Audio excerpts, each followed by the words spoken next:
Your child could be living in a different world, and you might never know until it's too late. We like to believe we understand what our kids are going through, that if we love them, guide them, and protect them, they'll turn out fine. But what if that's not enough anymore? What if the real danger is happening in silence, behind closed doors, and behind screens, right under your roof? This is the brutal truth that Adolescence, Netflix's new miniseries, forces us to confront. And whether you're a parent, a teacher, a sibling, or just someone who cares about the next generation, you need to watch it. Because this isn't just a show about a teenage boy committing an unthinkable act. It's about how it happened, why it happened, and why it could happen again, anywhere. And more disturbingly, it's about how no one saw it coming. Adolescence plays like a psychological horror film, but the monsters aren't supernatural. They're very real. Loneliness, alienation, online radicalization, misogyny, and silence. Always silence. What makes the series so powerful and so painful is how real it feels. There's no dramatic music, no tidy resolution. Just a slow, suffocating unraveling of a life that seemed completely ordinary.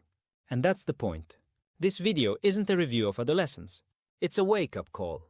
We're going to unpack the show's hidden lessons, the ones it whispers rather than shouts. We'll look at the psychological warnings that parents often miss, the subtle cultural sickness spreading among young people, and why every parent needs to stop assuming and start truly listening before it's too late. So if you've ever said, "My kid would never," or "That would never happen in our family," you need to stay, because Adolescence shows us exactly why that thinking is so dangerous. We are living through a mental health epidemic, one that is hitting our youngest generation the hardest. On the surface, teenagers today have more tools, more knowledge, more freedom than any generation before them. But beneath that surface lies a generation that is increasingly disconnected, anxious, and angry. And Adolescence captures that contradiction with terrifying precision. In the series, we see what looks like a normal kid from a stable home in a decent school. And yet, something is deeply wrong. But no one sees it until it's far too late. Why? Because modern adolescence doesn't always come with loud alarms. It comes with isolation behind screens. Headphones in, door closed. A mind being shaped, not by parents or teachers, but by the internet's darkest corners. Today's teens aren't being raised with the internet. They're being raised by it. The most haunting part: teenagers are more connected than ever, and yet more emotionally isolated than ever. Studies show that nearly 1/3 of teens report feeling lonely most of the time. But loneliness today doesn't always look like a child sitting alone at lunch. It can look like scrolling through endless content, laughing at memes, texting non-stop, all while quietly losing touch with real emotional connection. And when that loneliness festers, it creates space. Space for anger, for bitterness, for ideology, and sometimes for violence. Adolescence doesn't dramatize this. It doesn't sensationalize it. Instead, it presents a painfully familiar world. A teen boy alone in his room late at night. A parent calling out, thinking he's asleep. The glow of a screen. And something unseen quietly taking root. The series understands that today's dangers don't kick down the door. They slip in quietly, slowly, subtly, until it's too late to pull someone back. And that's what makes it so brutal and so important. If you think your child is immune to this crisis because they live in a good home or go to a good school, Adolescence wants you to reconsider. Because the truth is, the crisis isn't coming from outside the house anymore. It's already in the room. There's a quiet truth running beneath Adolescence, one that's easy to miss if you're not looking closely. Teenage boys are in crisis, and almost no one is talking about it. The young men in the series, especially Jamie, aren't just angry. They're lost, emotionally stunted, starving for validation but unable to ask for it. What Adolescence shows us is what happens when a boy doesn't know how to name what he's feeling, let alone how to process it. He doesn't say, "I feel rejected," "I'm ashamed," "I need help." He says nothing. Or worse, he lashes out. At others. At himself. At the world he believes has betrayed him. In the absence of healthy emotional education, something else moves in to fill the void. Misogyny. Power fantasies. Red pill ideologies. Alpha male content. The show never directly lectures on these. And that's the genius of it.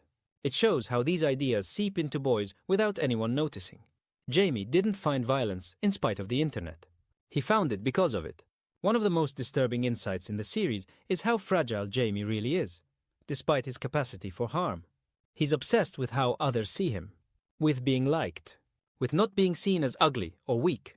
He's desperate for control, for status, for signs that he matters. And when the world, especially girls, don't give him that affirmation, he turns on them. This isn't strength. This is vulnerability that's been weaponized. If you're raising a son, you need to understand something. There are entire ecosystems online designed to exploit his insecurity. Designed to tell him his pain is someone else's fault, usually women's. Designed to make him feel powerful by making others feel small. And unless you're actively countering that narrative, you may be losing your child to it, without even knowing. Adolescence shows us that broken boys don't always shout. Sometimes they smile at the dinner table, say, "I'm fine," do their homework, and then, in silence, become someone else. There's a lot of talk online about whether Adolescence is a show about incels. And on the surface, that makes sense. The main character, Jamie, clearly exhibits many of the traits associated with incel ideology. Entitlement, misogyny, obsession with status, and a deep resentment toward women who reject him. But to say that Adolescence is about incels misses the bigger point. Incel thinking isn't the cause. It's the outcome. A symptom of something deeper and more dangerous, emotional starvation. Jamie didn't wake up one day and decide to hate women. He grew into it. The series quietly maps out how that hate grows.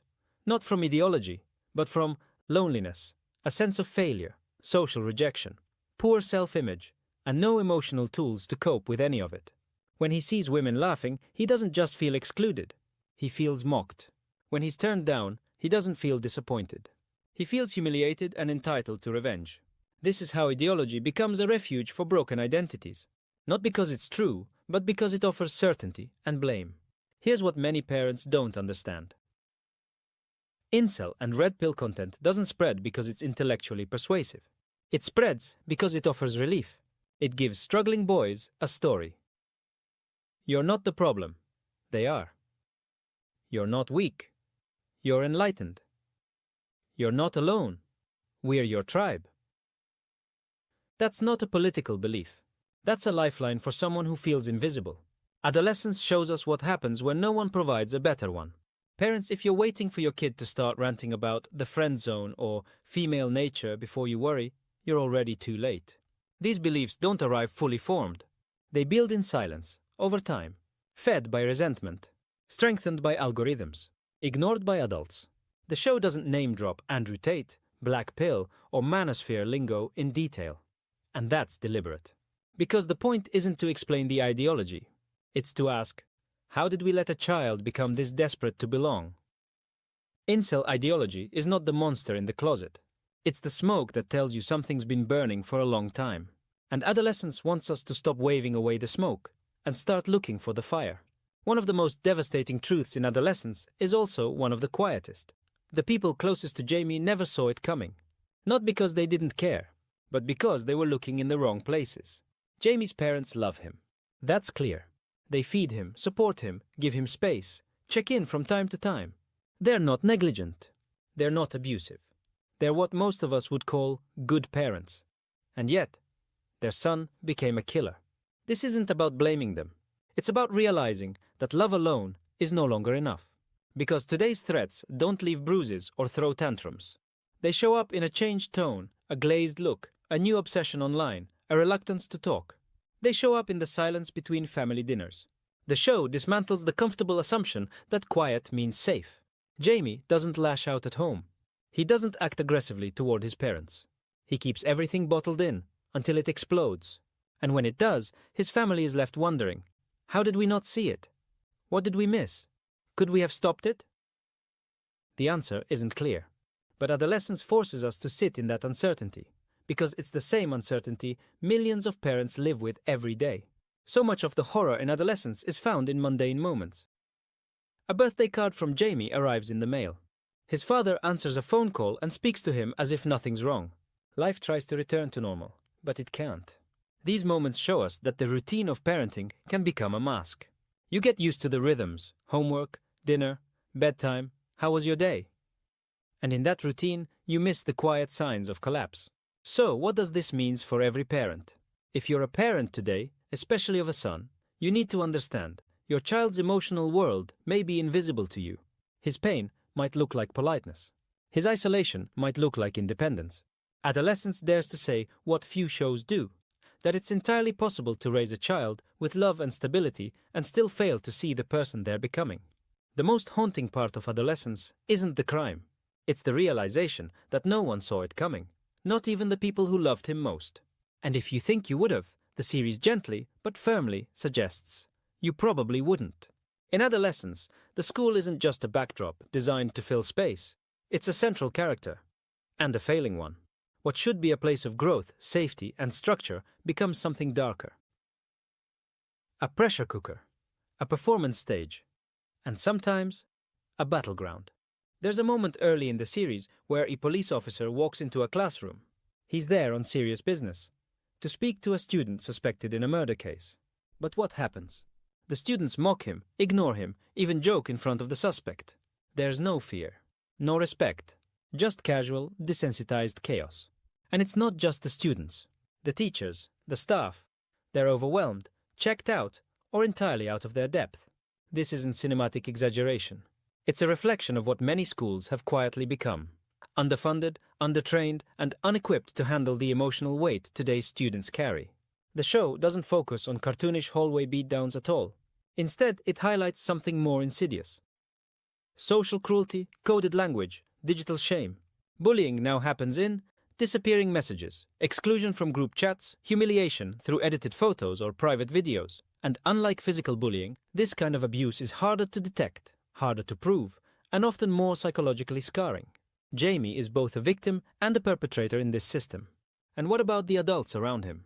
They either don't see it or don't understand it. There's also an unspoken message in adolescence. You can't teach emotional intelligence in 45-minute increments. Not when students are spending 6+ hours a day being educated by TikTok, Reddit, Discord, and YouTube. Not when attention spans are fractured.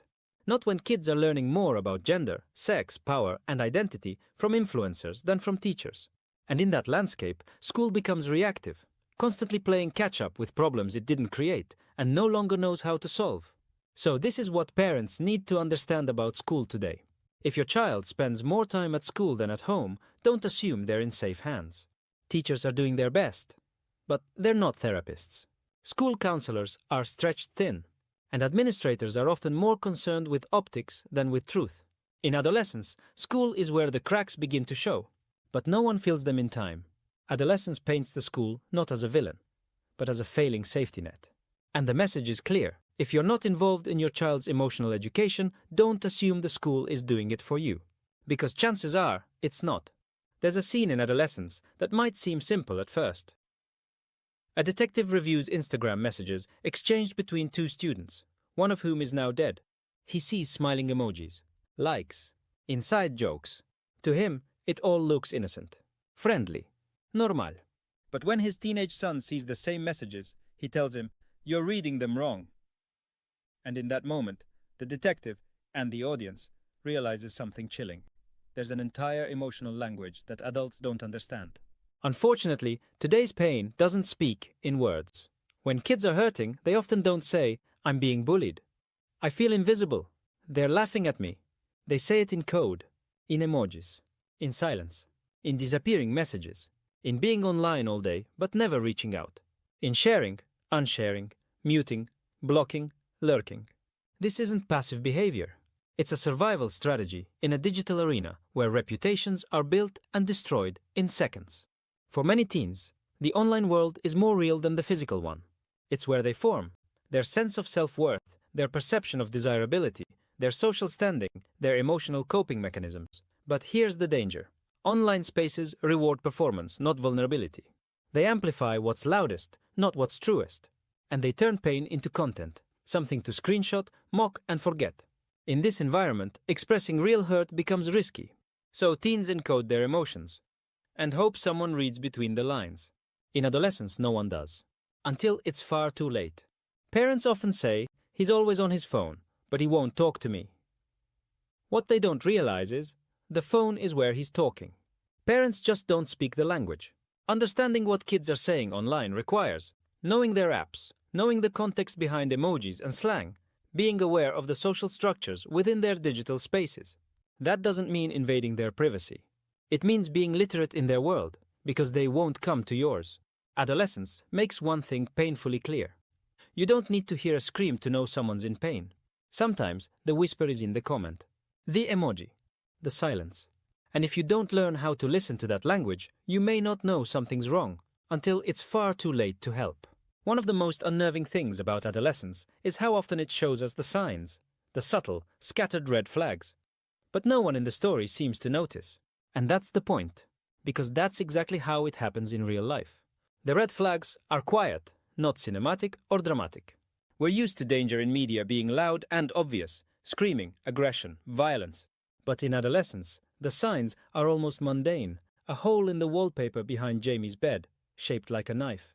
Long nights spent alone on the computer. A quiet, passive response to emotional discomfort, like accepting a sandwich he hates and pretending it's fine. A boy who doesn't talk back, doesn't complain, and doesn't share anything at all. These aren't red sirens. They're flickers in the dark. And that's what makes them so easy to ignore, until it's too late. How often do we as parents say, teenagers are just moody. He's going through a phase. She just wants attention. But what if it's more than that? What if your son being distant isn't a phase, but a sign of withdrawal? What if your daughter being online until 3 a.m. isn't about fun, but a descent into something darker? In adolescence, the red flags weren't hidden. They were just inconvenient, easy to rationalize, easy to miss. One of the most powerful ideas in the series is this. The more time you spend around dysfunction, the more normal it begins to feel. Jamie's family, his teachers, even the investigators, they're all reacting, not preventing. By the time action is taken, the damage is done. The red flags weren't absent. They were simply never treated as urgent. And this should terrify every parent. Here's the hard truth.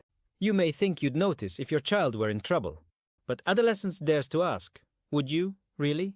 Would you question the late nights, the sudden quietness, the interest in strange online personalities, the subtle shift in tone when talking about women or school or their self-worth? Or would you chalk it up to growing pains and move on? Because most people in the show do exactly that. And they all live with the consequences. So parents, please remember, red flags aren't always red. Sometimes they're gray. Sometimes they're boring. Sometimes they look like nothing at all. And that's why you need to pay attention. Because the scariest monsters don't announce themselves. They slip in, quietly, while everyone else is asleep. In episode 3, we sit face to face with Jamie. No action, no distractions, just a slow unraveling of his psyche. What we see is chilling. A boy desperate to be liked, obsessed with appearance, yet quietly seething with entitlement and rage toward women. He doesn't just want affection, he believes he deserves it. And when he doesn't get it, it becomes someone else's fault. This is where ideology and insecurity collide. Jamie reveals the logic behind his crime, not as a moment of madness, but as something justified in his own mind. And the most terrifying part? He still wants to be seen as good. Even in confession, he seeks validation. Why does this matter so much, you might ask? Well, this scene isn't just a reveal. It's a warning. It shows how hatred can grow in a kid who smiles at you if it goes unchecked. And how far emotional emptiness can twist into something monstrous. In the final episode, Jamie's father breaks down. Not because of what his son did, but because of what he didn't do. I should have done better, he says, crying into a childhood teddy bear. It's not just grief. It's guilt. The realization that loving your child isn't the same as understanding them. We see the quiet collapse of a man who thought he was doing everything right. And maybe he was, but it still wasn't enough. The show reminds us that even good parents can raise broken children. And when they do, they're left with questions no one can answer. Parents often carry silent guilt, and maybe they should. Not to blame, but to push us to look harder, listen more, and assume less. Because Jamie isn't from a broken home. He's not visibly disturbed. He's not failing school. He's normal. And that's the most terrifying part. The series shows us how evil doesn't always come from chaos. Sometimes it grows in quiet, comfortable places. Places where parents assume, not my kid. The horror of adolescence is realizing that something this devastating can grow in a house just like yours. So if you're only looking for danger in the troubled kids, you might miss what's happening in your own home. Sometimes the most dangerous silence is the one that sounds like peace. Adolescence doesn't offer answers. No uplifting message. No closure. Just pain, confusion, and unanswered questions. And that's exactly why it works. It mirrors real life, where parents, teachers, and kids don't always get resolution. Where people live with guilt, regret, and trauma that doesn't go away. The discomfort you feel watching it? That's the point. Because maybe that's what it takes to wake us up. And this matters precisely because pain can be a catalyst. And this show is asking, maybe begging, for parents to feel that pain before reality forces them to. If you take one thing from adolescence, let it be this. You don't know your child as well as you think you do. Not because you failed, but because the world they live in, the online, invisible, constantly shifting world, is one we weren't raised in and often don't understand. This show isn't just about one boy's descent. It's about how easy it is for a kid to get lost while the adults around him are looking the other way. Or looking too late. If you're a parent, Adolescence isn't optional viewing. It's essential. Because if you don't make the effort to see what's really happening in your child's life, someone else, or something else, will step in.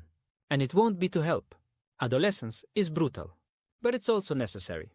It forces us to sit in discomfort, to ask hard questions, and to face an ugly truth. We're not doing enough. Not enough listening. Not enough protecting. Not enough paying of attention. Especially to the quiet ones. This series doesn't offer a solution, but it gives us something better. A warning. Now it's up to us, to you, to decide what to do with it. So, if you've made it this far, thank you. It means you're one of the people who actually wants to pay attention. And that matters. Before you go, tell me. Did this series change how you see your role? As a parent, a teacher, a sibling, or even just as someone trying to understand the next generation? What warning signs do you think we're missing in the kids around us today? And if you've seen Adolescence, what moment stuck with you the most, and why? Drop your thoughts in the comments. Because if there's one thing this show teaches us, it's that silence can be deadly. So, let's not stay silent.